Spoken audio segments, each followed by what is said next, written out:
14 senior law enforcement figures now facing criminal investigations, but one high-profile suspect wasn't included. Why did Cyril Ramaphosa leave out Senzo Mchunu? The answer cuts to the heart of political power and due process in South Africa. This is Mzansi PoliScope, where facts matter and accountability counts. If you value clarity in politics, subscribe and stay informed. In mid-2025, President Cyril Ramaphosa established the Judicial Commission of Inquiry into Criminality, Political Interference and Corruption in the Criminal Justice System, chaired by retired Constitutional Court Justice Madlanga.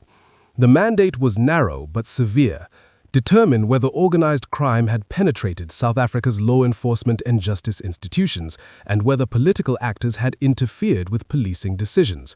This was not a general corruption inquiry. It was a targeted response to allegations that the system itself was being manipulated from within. The commission gained national attention when KwaZulu-Natal Police Commissioner Lieutenant General Nhlanhla Mkhwanazi delivered testimony alleging interference in sensitive investigations, including claims around the political killings task team and the sudden removal or disruption of key case dockets. Some of these allegations, directly or indirectly, implicated Police Minister Senzo Mchunu, who was subsequently placed on special leave. That decision alone signaled the political gravity of what was unfolding. By January 2026, the presidency submitted an interim report to the presidency. Importantly, this was not a final judgment. It did not determine guilt, nor did it conclude the inquiry's work.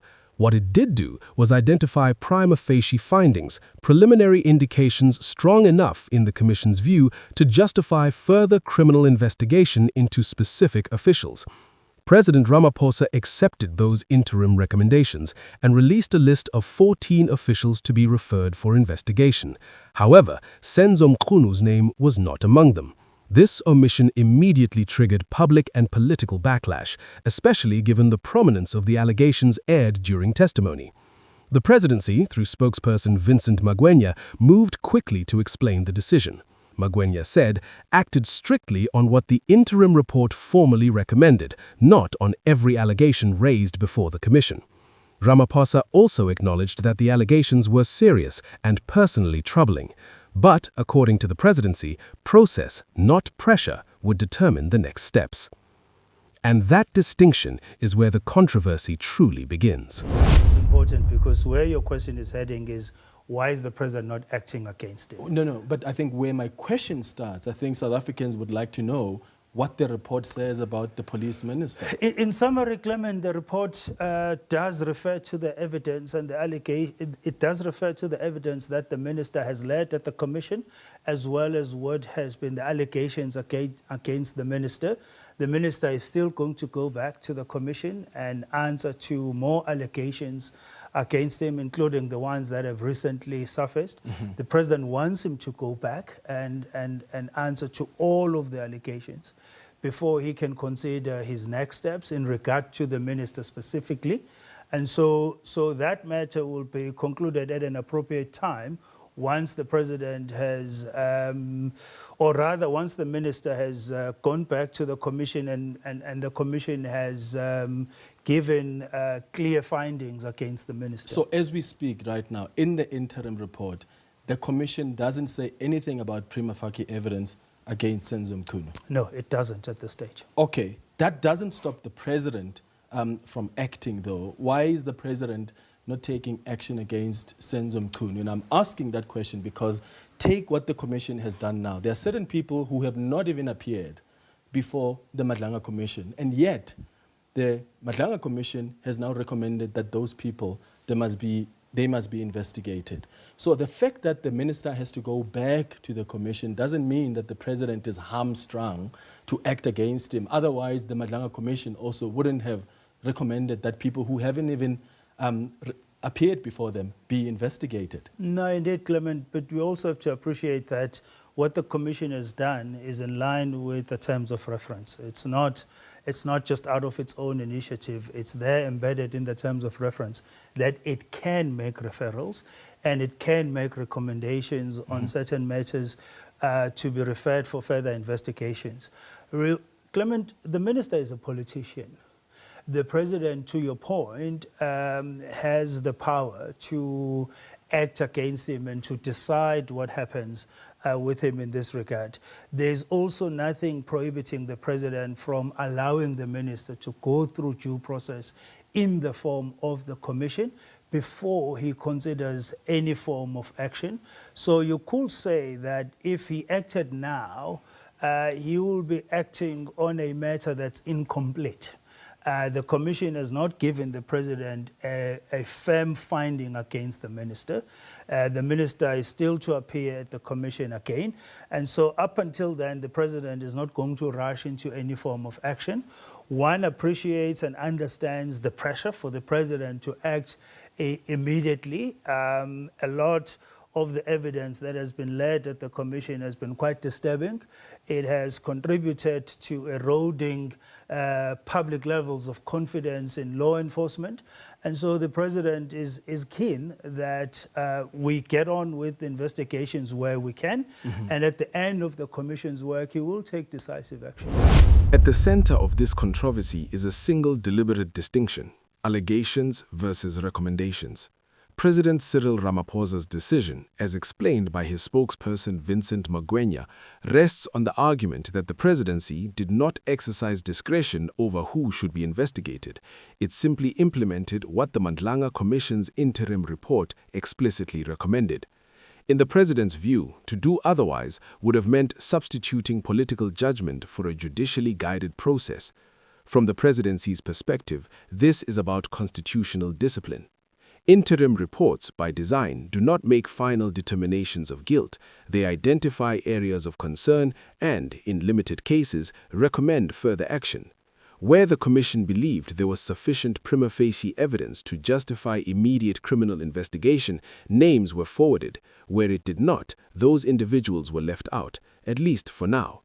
That framework is the basis on which Senzo Mchunu was excluded from the referral list.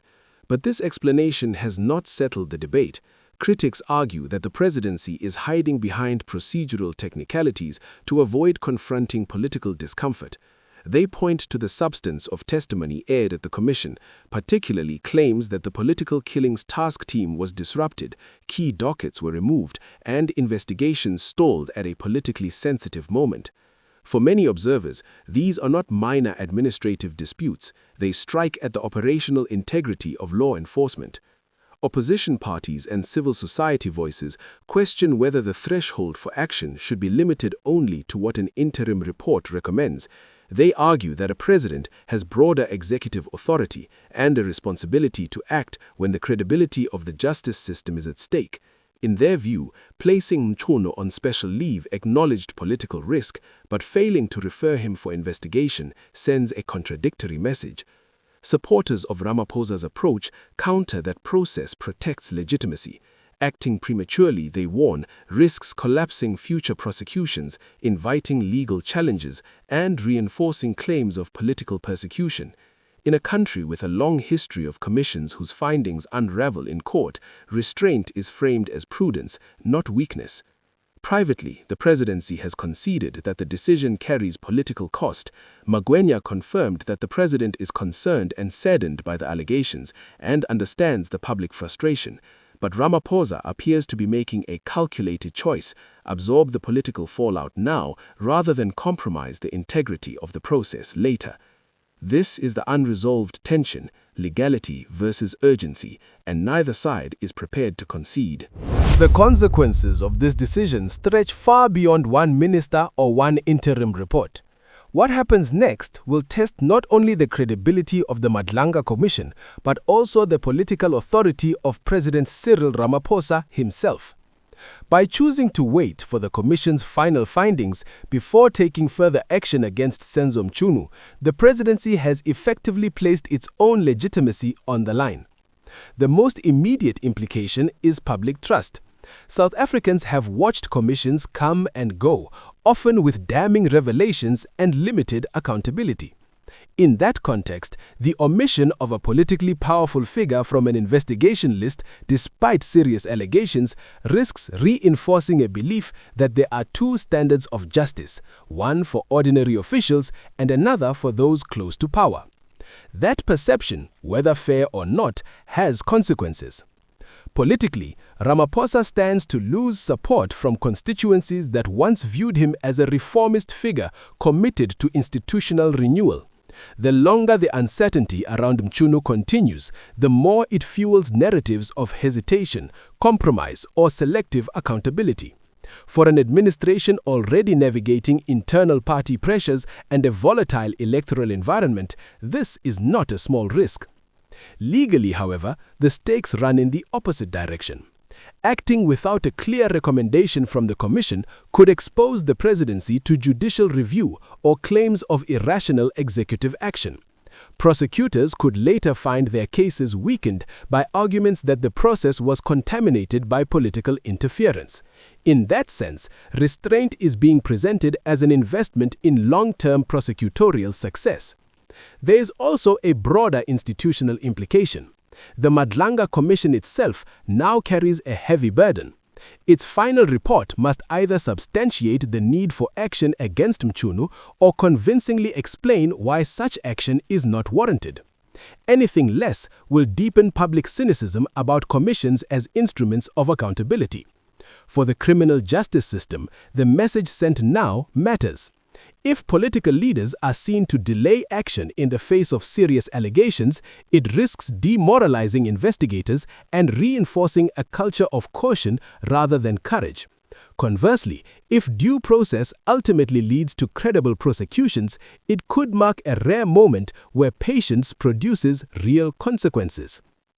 Ramaphosa's decision not to list Senzo Mchunu for immediate additional investigation wasn't random. It was grounded in a distinct interpretation of process over politics. But that interpretation has split opinion in South Africa. Was this a principled stand for due process or political protection cloaked in bureaucracy? Tell us, is fairness in high office real or only reserved for those with power and connections? Drop your view in the comments. For evidence-based political analysis, this is Mzansi PoliScope.